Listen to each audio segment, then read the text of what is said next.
Bonjour à toutes et à tous et bienvenue. Pourquoi y a-t-il de plus en plus dans la société française ce sentiment, je dirais même beaucoup plus qu'un sentiment, l'idée selon laquelle la France est en train de se mourir. Certains diraient que la France se meurt d'ailleurs. Pourquoi de plus en plus, année en année, on a comme ça le sentiment que, et bien sûr une réalité par la suite, que les choses économiquement ne vont plus. Alors peut-être pas uniquement que sur l'aspect économique, mais à minima, puisque c'est ça qui détermine, entre guillemets, le quotidien de la plupart des personnes. Pourquoi y a-t-il ce sentiment-là? Alors, il y a ce sentiment-là parce que il y a beaucoup de choses derrière qui ne sont pas explicitées. Et j'aimerais évoquer ici avec vous quelques raisons qui, pour moi, expliquent justement cette réalité, est au-delà du sentiment d'ailleurs. Premièrement, alors, on va un tout petit peu aller dans le passé. Donc, regardons simplement un peu la France, peut-être 20 ans en arrière, à peu près. D'accord? On va prendre peut-être la France sous Chirac. OK? Quels que soient les reproches qu'on pouvait porter à Chirac et bien d'autres présidents français du passé, bon, on va dire depuis Chirac à peu près, depuis la fin Chirac, Jacques Chirac, d'accord? Bah, il y avait quand même, disons, sous l'ère Chirac, la France gardait encore un certain prestige, que ce soit à l'échelle internationale et bien sûr en interne, il y avait encore des conditions quand même beaucoup plus agréables qu'aujourd'hui. Bien évidemment, qu'on se rappelle par rapport à l'échelle internationale, le fait que la France était respectée par d'autres pays, que ce soit européens ou du reste du monde entier, au Moyen-Orient, en Afrique, d'accord? Parce que il y avait encore, la France affichait encore clairement sa capacité à dire non aux Américains, à être parmi les non classés, en fait, les non alignés. D'accord? On se souvient évidemment du discours de Dominique de Villepin aux Nations Unies. Bon, bref. Tous ces éléments-là, comme ça, de clarté de la position française à l'échelle internationale, vis-à-vis surtout de la puissance américaine, parce que ce sont les Américains jusqu'ici qui dominaient réellement, clairement, sans partage, d'accord? Il n'y avait pas encore tout ce que l'on voit aujourd'hui sur le plan géopolitique des BRICS, le partage entre guillemets du leadership avec la Chine. Donc la France, par la voix de Jacques Chirac, quand même maintenait ce prestige-là en s'affirmant et donc était respecté d'ailleurs des autres pays du monde entier, que ce soit donc en Europe, en Afrique ou au Moyen-Orient. Qu'est-ce qui fait que de plus en plus, après Chirac, Sarkozy, voilà, etc., Hollande, on voit bien clairement qu'aujourd'hui, la situation a été complètement changée. On est passé d'un virement de 0 degré à 180 degrés. D'accord? C'est-à-dire qu'aujourd'hui, vous voyez bien que la France, à l'échelle internationale, ne vaut plus rien. Ça, il faut le dire clairement. Donc, il y a justement une raison à ça. Les années se faisant, on a vu comme ça, au fur et à mesure, la soumission de la France vis-à-vis de l'OTAN, bref, des Américains. Puisque l'OTAN, c'est les États-Unis derrière. Il faut aller rapidement. OK? J'ai pas trop de temps. Donc, qu'est-ce que cela a donné, impliqué par la suite? On a vu donc le réintégrement de la France dans l'OTAN, toutes les mesures qui ont comme ça fait en sorte que la France a commencé à se soumettre aux directives de Bruxelles. Donc, de plus en plus comme ça, la France a perdu sa clarté, son pouvoir de s'affirmer, d'avoir une position claire et non alignée avec la décision américaine, la puissance dominante.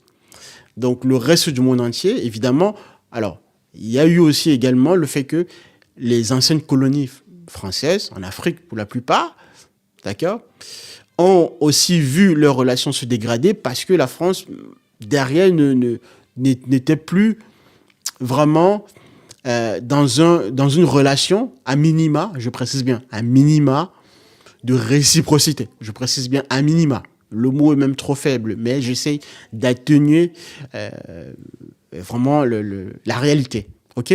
Mais les personnalités comme Jacques Chirac avaient quand même compris que même si on exploitait l'Afrique, il le dit d'ailleurs dans une de ses vidéos très célèbres lorsqu'il est bien sûr en fin de carrière, c'est tout comme toujours. Ils attendent toujours la fin de carrière avant de balancer deux ou trois vérités et avant de partir. OK? Donc, il le rappelle quand même en disant, pas de générosité, mais un minimum du bon sens. D'accord? C'était les mots, je crois, qu'il utilisait. Du bon sens. C'est-à-dire que, même dans cette relation, reconnaissant que, même si on exploite l'Afrique, même si on sait qu'il y a un certain nombre de richesses qui viennent de l'Afrique, d'accord? Je ne vais pas rappeler ici franc CFA, les accords coloniaux, etc. Enfin bref, à minima, il faut garder les formes. D'accord? Et ces personnalités comme Jacques Chirac avaient quand même compris cette relation-là. Que ce soit avec l'Algérie, bref, toutes les anciennes colonies de la France. La France avait quand même cette place prépondérante dans la diplomatie vis-à-vis de ces pays, avait la voix comme ça première aux Nations Unies lorsqu'il fallait parler des situations, des problématiques de ces pays en fait. On s'adressait principalement à la France pour pouvoir avoir un avis tranché. Les grandes puissances internationales se tournaient vers la France pour avoir un dossier beaucoup plus riche en informations, d'accord, qu'envers ces pays-là. Ceci dit, en passant, évidemment, c'est ce qu'on dénonce, c'est ce qu'on a toujours dénoncé, c'est ce que, légitimement, vous pouvez dénoncer en tant que pays, en tant que citoyen de ces pays-là. Ce qui va tout à fait de pair avec le fait que vous reconnaissez, évidemment, que votre pays n'est pas souverain.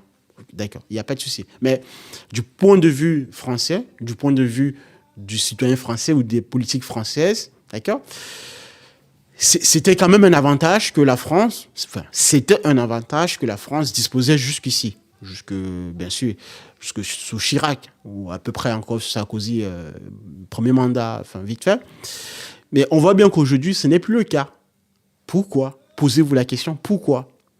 Alors, bien sûr, le monde a évolué.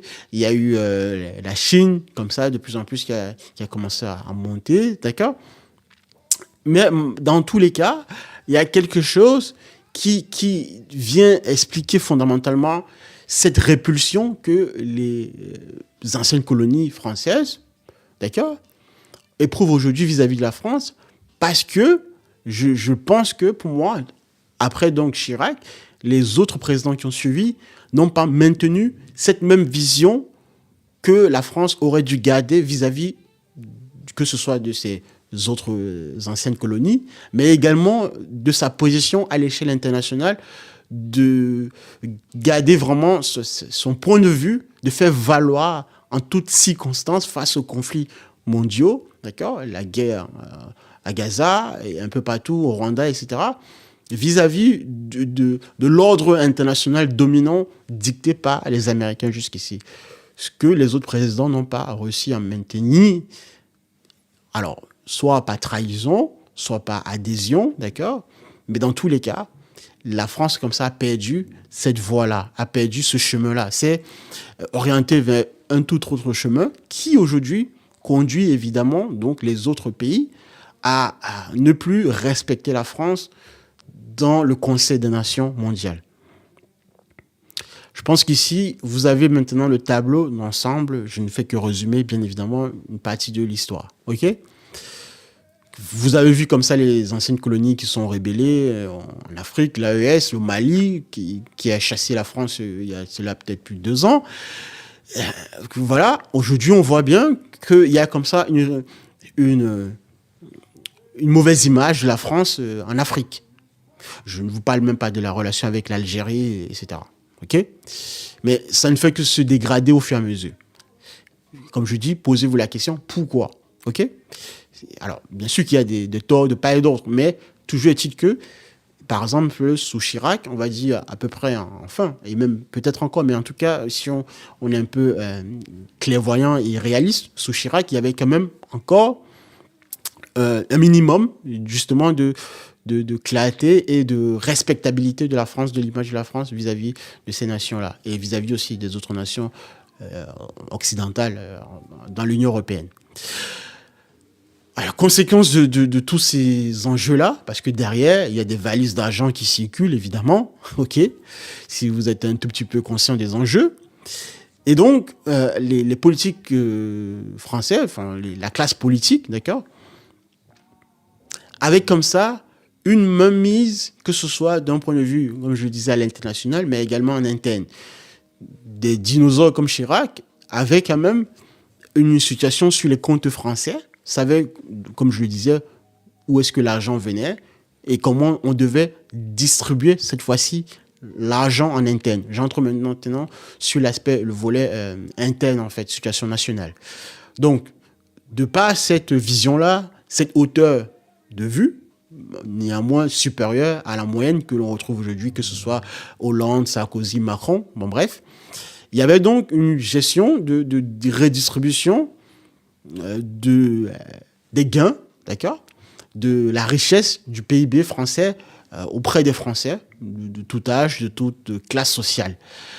Même s'il y a toujours évidemment de la pauvreté, même s'il y a toujours un certain nombre d'endroits de la société française, géographiquement un peu délaissés par rapport à d'autres, néanmoins, il y avait, par rapport comparé aujourd'hui, la pauvreté n'était pas aussi accentuée que par le passé. D'accord ? Mais donc, ce qui veut donc dire quoi ? Pourquoi aujourd'hui, maintenant, on se retrouve dans une situation où, vous le constatez très bien, qu'il y a de plus en plus des endroits en France qui sont délaissés clairement, tellement délabrés, qui sont vraiment en décrépitude, d'accord ? Ou dès que le français moyen ou la personne française ou immigrée ou qui vit dans cette zone-là a un peu d'une situation à peu près très bonne, le premier réflexe, c'est de quitter cette zone-là parce qu'évidemment, ce ne sont pas des zones où il faut bon vivre, d'accord ? Je ne vous parle pas évidemment discrimination, difficulté à trouver un emploi, etc. D'accord ?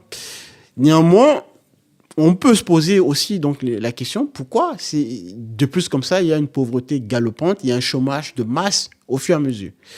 Comme je le disais, c'est parce que pour moi, la première raison, c'est le déclin des élites politiques. Ces élites politiques-là, évidemment aussi, ne prennent plus soin des Français à travers quoi ? Le fait qu'ils ont continué comme ça à maintenir leur niveau de vie. D'accord ? On voit bien que l'État, au fur et à mesure, d'année en année, ne fait que dépenser. Mais derrière, comme je le disais, la France a perdu son prestige, a perdu sa place et de plus en plus perd son rang dans le classement des puissances mondiales. Conséquence du fait que derrière, donc les marchés publics, les marchés, évidemment, la vente des Rafales ou la vente d'un certain nombre de produits français, d'exporter justement les produits français à l'étranger, comme ça, est en ralenti. Donc, il n'y a plus assez de rentrée d'argent, mais de l'autre côté, vous avez comme ça les politiques qui ne font que dépenser sans compter. Derrière aussi, vous avez une malgestion en interne. Donc, la redistribution des gains, des miettes, entre guillemets, n'arrive plus aux citoyens français de base. Voilà donc ce qui fait que, globalement, alors j'essaie de résumer au plus rapide, que le citoyen français aujourd'hui voit bien sa situation se dégrader au fur et à mesure. Derrière cela, vous avez, prenons par exemple des exemples du style, la vente d'un certain nombre d'industries, d'une partie d'industries françaises aux Américains, Alstom, vous voyez bien, ou de la technologie, par exemple. Vous avez même, par exemple, donc les contrats avec l'Australie que les Américains ont raflés à la dernière minute. Tous ces éléments-là ne font que prouver ce que j'ai pu rappeler en introduction, le fait que c'est parce que la France avait perdu son prestige international, sa diplomatie. D'accord ? La France était réputée pour avoir un réseau diplomatique à l'étranger très puissant. Aujourd'hui, on s'adresse plus à la France puisqu'elle ne compte plus. D'accord ? Elle n'a plus droit de citer dans la respectabilité des nations à l'échelle internationale. Et ça impacte violemment, en fait, la richesse française. En partie, en tout cas. Et beaucoup de politiques français ne disent pas la réalité aux Français en interne, aux citoyens lambda. Vous avez également aussi, bien évidemment, quand je reviens sur l'aspect interne, la trahison, ce qu'on pourrait mettre dans la trahison des élites. Parce que ces élites-là, à chaque fois lorsqu'il y a des élections, vont vous promettre des choses et une fois élus, voilà, il n'y a plus personne et plus rien n'est fait, plus rien n'est effectué. Mais On peut multiplier comme ça des exemples. Je pense que vous en avez également en tête. Il y en a également d'autres exemples que je pourrais citer, mais là n'est pas le but. J'essaie simplement de synthétiser. Mais là où j'aimerais terminer également et nuancer, c'est aussi que il y a une part de responsabilité aussi des Français eux-mêmes. D'accord? Ça, on n'en parle pas aussi beaucoup, mais il y a une part de responsabilité. Je vais vous dire là maintenant où se situe la part de responsabilité des citoyens français. La part de responsabilité ici, c'est quoi? C'est de ne faire que écouter à chaque fois, je précise bien. Vous savez, on peut vous mentir une fois. Bon, allez, ça va encore. 2 fois. Allez, bon, disons que on vous donne encore droit d'excuse. Mais 3 fois, 4 fois, 5 fois, vous savez, là, ça devient votre propre responsabilité. Ça devient de votre propre faute. Et c'est ce que je reproche aux Français de base, ou collectivement, bien sûr, sur un plan collectif, aux Français. C'est que la plupart ne font que voter les mêmes personnalités qui ont été dans les scandales, qui ont été, bon, voilà, c'est d'autres en prison, ou devraient même être en prison, d'accord, qui ont, entre guillemets, orienté comme ça la France dans des situations dans lesquelles la France n'a plus été respectée lorsque l'on voit, par exemple, le rapprochement alors, beaucoup plus qu'un rapprochement, le fait d'être clairement inféodé avec les Américains. Donc la France aujourd'hui est vue comme un vassal, en fait, une extension de colonie américaine dans le monde entier. Donc tous ces éléments-là, et de Bruxelles, bien sûr, puisque évidemment, l'Union européenne aussi est vue comme une partie des gestions de l'Amérique. Donc tous ces éléments-là font que le citoyen français, malgré comme ça les mêmes politiques qui ont vendu du rêve, ou qui vendent du rêve à chaque réélection, puisque c'est toujours la même classe politique qu'on retrouve. C'est juste un jeu de chaises musicales qu'on en a au fur et à mesure. Je ne vais pas citer le nom, mais vous les avez bien en tête, d'accord? Vous voyez comme ça les mêmes personnalités. Et donc, ces mêmes personnalités-là, à l'approche des élections, viennent se présenter aux médias, viennent faire la danse du ventre. Bah, les Français, de manière collective, en fait, votent toujours pour les mêmes personnalités et après viennent, je dirais, se plaindre ou s'émouvoir que pourquoi tel ne fait pas telle chose, pourquoi il avait promis ça, maintenant il ne fait plus ça. Bah oui, écoute, tant pis pour toi, parce que tu as voté pour lui. D'accord? Et donc, ça, c'est vraiment de la responsabilité des Français. Après, il y a toujours, bien sûr, le même jeu qui nous est proposé, surtout au deuxième tour des élections. D'accord? Le fait de présenter au second tour le grand méchant, le Rassemblement national, ex-Front national, avec n'importe qui d'autre, voilà. Comme ça, on est sûr que ce qu'on va appeler l'arc républicain va se faire. Voilà, de part et d'autre, c'est toujours ce jeu-là qui nous est présenté.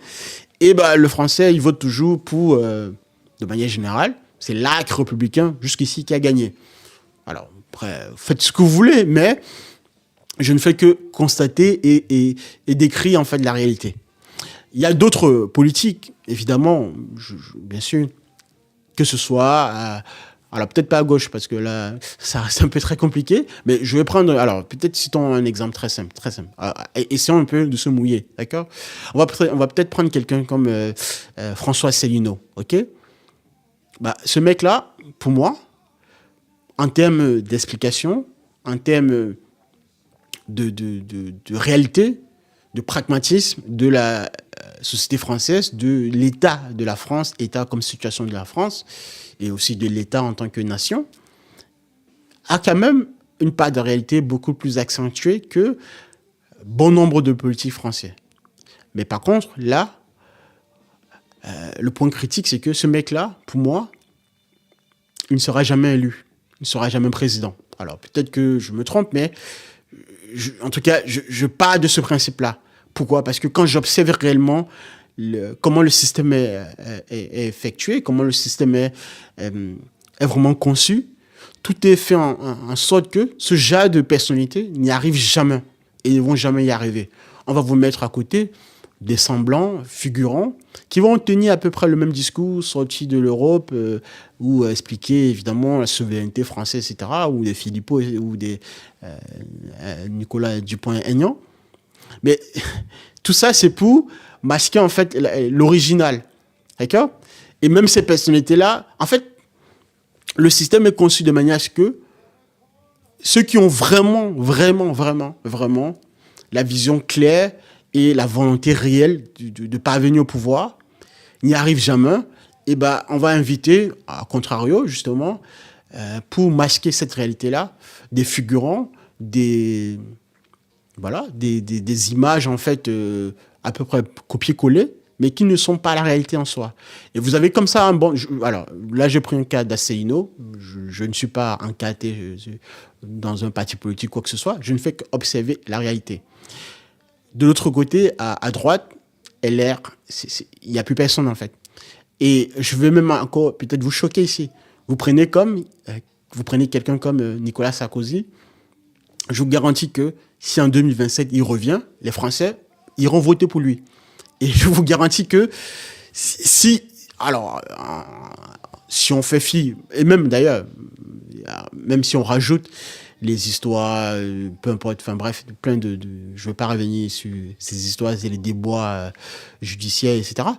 Mais là où c'est quand même ahurissant, c'est que vous êtes en mesure d'imaginer, de concevoir que les Français sont capables de voter, de mettre Sarkozy en 2027 comme nouveau président de la France.